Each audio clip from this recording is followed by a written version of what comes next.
আসসালামু আলাইকুম, সবাই কেমন আছেন? আশা করি আল্লাহর অশেষ রহমতে ভালো আছেন। আলহামদুলিল্লাহ আমরাও ভালো আছি। তো এই যে আমার ছাদ বাগানে ফুল ফুটেছে, সেই ভিডিওটা করলাম। তো আজকে আমাদের দাওয়াত ছিল আমার এক কাজিনের শ্বশুর বাড়িতে। তো আমরা সবাই করে গেল। মোটরসাইকেলে করে আমার ছেলে আমার হাজব্যান্ড যাচ্ছি। তো এই যে তাদের বাড়িতে চলে আসলাম। আসার পরে ওদের বাড়িতে একটা পিচ্ছি আছে,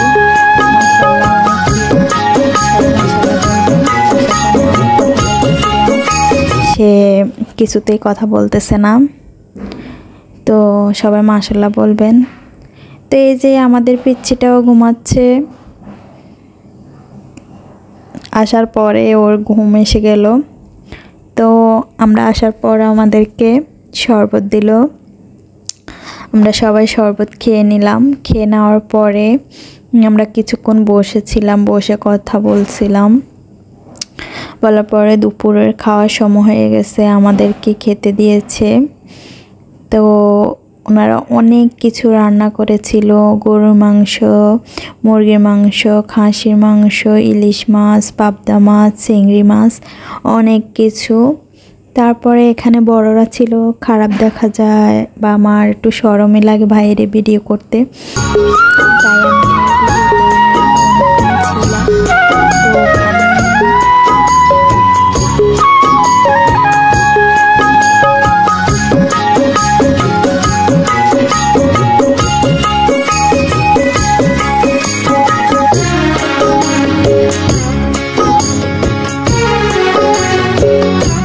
থাকার পর আমরা বিকেলে চলে আসলাম। আসার পরে দেখলাম রাস্তায় আসার সময় এক রাস্তা দিয়ে এসেছিলাম, যাওয়ার সময় আরেকটা রাস্তা দিয়ে যাচ্ছিলাম। তো রাস্তাতে এখনও অনেক পানি আছে। তো এখানে ওর বাবা গ্যাস শেষ হয়ে গেছিলো, তেল শেষ হয়ে গেছিলো মোটরসাইকেলের, তো তেল নিচ্ছিল। তো এই যে আমরা একটু দাঁড়িয়ে আছি আমার ছেলে সহ। তো একটু ভিডিও করে নিলাম। ও অনেক কথা বলতেছিল।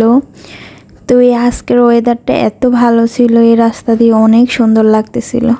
এখানে একটা পার্কের মতো ছিল, আমি বলছিলাম যে আমাদেরকে একটু নিয়ে যাও, তো আমাদেরকে নিয়ে যায়নি। তো রাস্তাটা দেখতে দেখতেই আমরা চলে আসতেছি বাসা পর্যন্ত। তো আপনারা দেখতে থাকুন।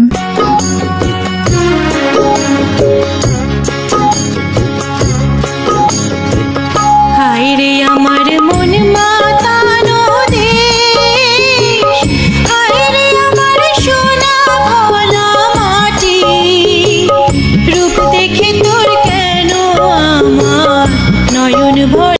তো বাসা চলে আসার পরে সন্ধ্যাবেলা একটা তালের পিঠা বানিয়েছিল আমার আম্মু আগের দিনে। তো তালের পিঠাটা আমি কাটছিলাম। তো অনেক মজা হয়েছিল তালের পিঠাটা। কে কে তালের পিঠা খেয়েছেন বা পছন্দ করেন আমাকে কমেন্ট করে জানাবেন। তারপর এই পিঠাটা অনেক মজা হয়েছিল, যেটা সত্যি বলতে অনেক মজা। তো সবাই বানিয়ে খেয়ে দেখবেন, অনেক মজা। তো আজকে এই পর্যন্তই, সবাই ভালো থাকবেন। আল্লাহ হাফেজ, আসসালামু আলাইকুম।